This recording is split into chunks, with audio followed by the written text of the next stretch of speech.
Hello everybody, welcome back. Today as well we have a new video for you all. In this video I'll show you how you can go ahead and make your Facebook account private.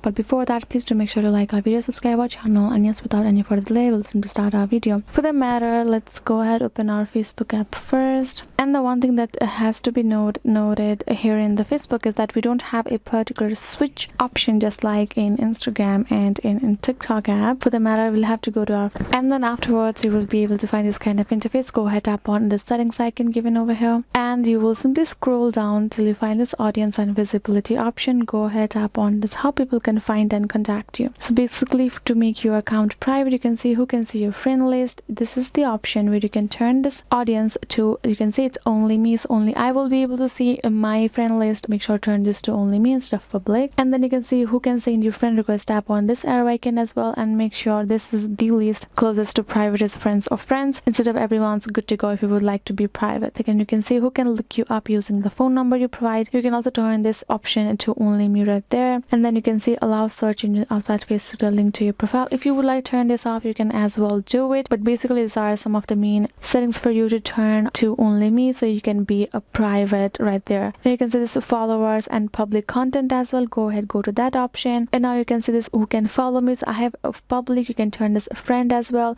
who can see your followers on your timeline. You can also turn that to only me so nobody else will be able to see your following or followers. And you can go ahead, do the same for the individual posts that you make. Other option I will suggest is profile and tagging. So you can see who can post on your profile. It's only me. It's better to do that so nobody else can tag you, without your approval, and the post will not be in your profile. So yes guys, you will have to turn this settings to only me and you're good to go. So yes guys, this is basically it. I hope this video was helpful to you all. Thank you so much for watching, and yes, I'll be seeing you guys in our next video.